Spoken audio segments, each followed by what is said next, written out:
నమస్తే welcome to 99 TV నేను ప్రియాంక తమిళనాడు రాజకీయాల్లో ఇప్పుడు ఒక ఆసక్తికరమైన చర్చ తెరపైకి వచ్చింది.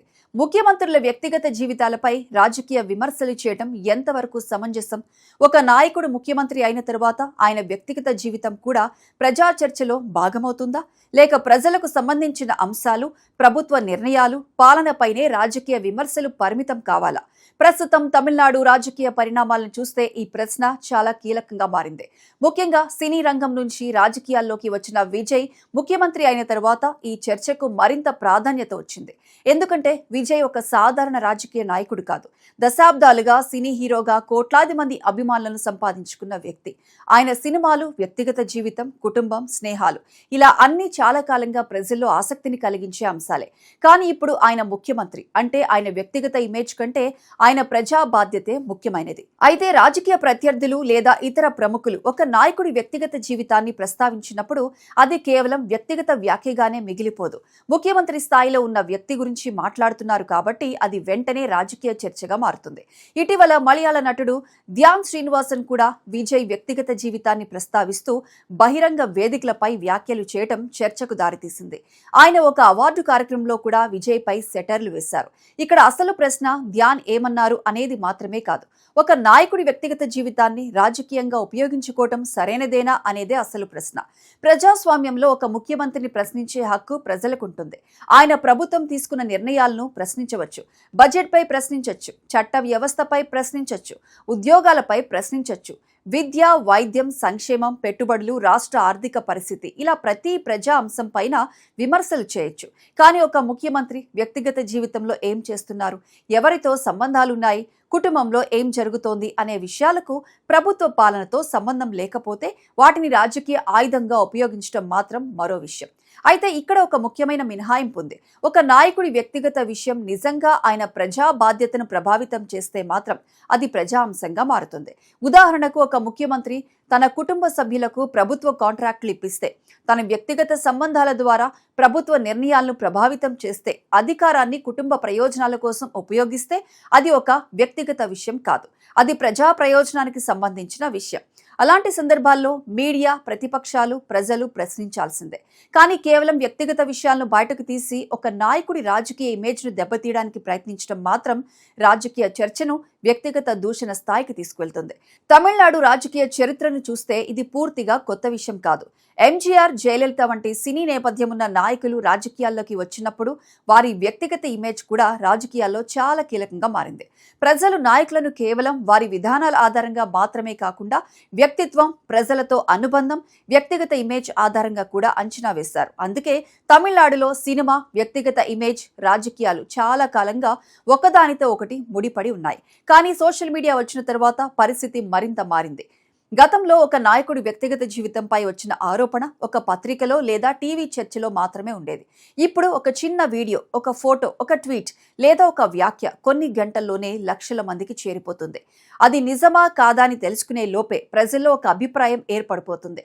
ముఖ్యంగా సెలబ్రిటీల విషయంలో ఇది మరింత వేగంగా జరుగుతోంది. విజయ్ విషయంలో ఈ ప్రభావం ఇంకా ఎక్కువగా ఉంటుంది. ఎందుకంటే ఆయన రాజకీయాల్లోకి వచ్చినప్పటికీ ఆయనకు ఉన్న సినిమా స్టార్ ఇమేజ్ ఇంకా చాలా బలంగా ఉంది. అందుకే ఆయన రాజకీయ నిర్ణయాలను కూడా చాలా మంది సినిమా కోణంలో చూస్తున్నారు. ఆయనపై విమర్శలు వచ్చినప్పుడు కూడా వ్యక్తిగత అంశాలు, సినిమా కెరీర్, కుటుంబం వంటి విషయాలు రాజకీయ చర్చల్లోకి రావటం సులభమవుతోంది. కానీ ఇప్పుడు విజయ్కు ఎదురవుతున్న అసలు పరీక్ష ఇది కాదు. ఆయన ముఖ్యమంత్రిగా ఎలా పాలిస్తారన్నదే అసలు పరీక్ష.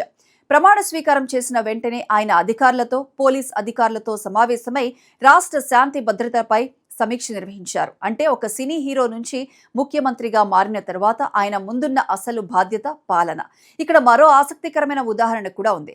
విజయ్ వ్యక్తిగతంగా జ్యోతిష్కుడిని నమ్మటం ఆయన వ్యక్తిగత విషయం కావచ్చు. కానీ ఆ వ్యక్తినే ముఖ్యమంత్రి కార్యాలయంలో ఓఎస్డీగా నియమిస్తే అది ఇక పూర్తిగా వ్యక్తిగత విషయం కాదు.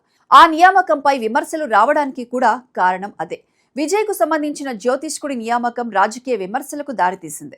అంటే ఒక నాయకుడి వ్యక్తిగత నమ్మకం ఒకటి, ఆ నమ్మకాన్ని ప్రభుత్వ వ్యవస్థలో అధికారిక నిర్ణయంగా మార్చడం మరొకటి.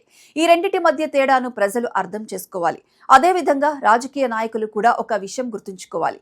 వ్యక్తిగత గోప్యత అనేది ముఖ్యమైన హక్కే అయినప్పటికీ ముఖ్యమంత్రి పదవి మాత్రం ప్రజా బాధ్యత. అందువల్ల ప్రజా ప్రయోజనాన్ని ప్రభావితం చేసే ఏ అంశం పైనైనా ప్రశ్నలకు సమాధానం చెప్పాల్సిందే. కానీ ప్రజా ప్రయోజనంతో సంబంధం లేని వ్యక్తిగత విషయాలను రాజకీయంగా ఉపయోగించుకోవడం మాత్రం ఆరోగ్యకరమైన ప్రజాస్వామ్యానికి మంచిది కాదు. ఎందుకంటే చివరికి ఓటరుకు కావాల్సింది గాసిప్ కాదు, పాలన. రాష్ట్రంలో ఉద్యోగాలు పెరిగాయా? ప్రభుత్వ పాఠశాలలు ఎలా ఉన్నాయి? ఆసుపత్రిలో పరిస్థితి ఎలా ఉంది?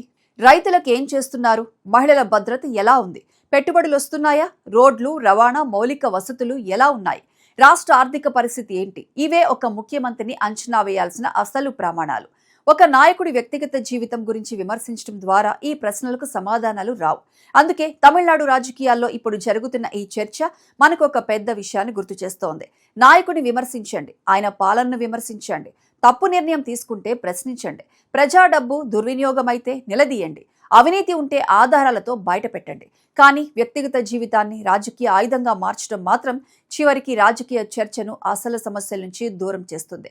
అదే సమయంలో ప్రజలు కూడా సోషల్ మీడియాలో వైరల్ అయ్యే ప్రతి వ్యక్తిగత ఆరోపణను నిజమని నమ్మకూడదు. ఆధారం ఉందా? అధికారిక సమాచారం ఉందా? విశ్వసనీయమైన వార్తా సంస్థలు ధృవీకరించాయా అనే విషయాలను పరిశీలించాలి.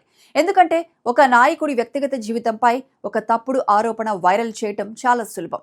కానీ దానివల్ల ఆ వ్యక్తికి, ఆ కుటుంబానికి కలిగే నష్టం మాత్రం చాలా పెద్దది. కాబట్టి మొత్తంగా ముఖ్యమంత్రి వ్యక్తిగత జీవితం పూర్తిగా ప్రశ్నలకు అతీతమని చెప్పలేం. అదే సమయంలో ముఖ్యమంత్రి అయినంత మాత్రాన ఆయన జీవితంలోని ప్రతి వ్యక్తిగత అంశం ప్రజా ఆస్తి కూడా కాదు. ఆ విషయం ప్రజా ప్రయోజనాన్ని ప్రభావితం చేస్తుందా లేదా అనేదే అసలు ప్రమాణం. విజయ్ అయినా, గతంలో ఉన్న ఏ ముఖ్యమంత్రి అయినా ఇదే సూత్రం వర్తిస్తుంది. వ్యక్తిగత జీవితంపై కాదు, ప్రజల జీవితాల్లో మార్పు తీసుకురావడంపైనే రాజకీయ నాయకుల పనితీరును అంచనా వేయాలి. అందుకే ఇప్పుడు తమిళనాడు ప్రజలు అడగాల్సిన అసలు ప్రశ్న విజయ్ వ్యక్తిగత జీవితం ఎలా ఉంది అనేది కాదు, ముఖ్యమంత్రిగా విజయ్ పాలన ఎలా ఉంది అదే అసలు ప్రశ్న. మరి మీ అభిప్రాయం ఏంటి? రాజకీయ నాయకుల వ్యక్తిగత జీవితంపై విమర్శలు చేయడం ఎంతవరకు సరైన పని? ప్రజా ప్రయోజనానికి సంబంధం ఉంటే మాత్రమే ప్రశ్నించాలా, లేక ముఖ్యమంత్రి స్థాయికి వచ్చిన తర్వాత వ్యక్తిగత జీవితం కూడా ప్రజా పరిశీలనలో భాగం కావాలా? మీ అభిప్రాయాన్ని కామెంట్ సెక్షన్లో మాతో షేర్ చేసుకోండి.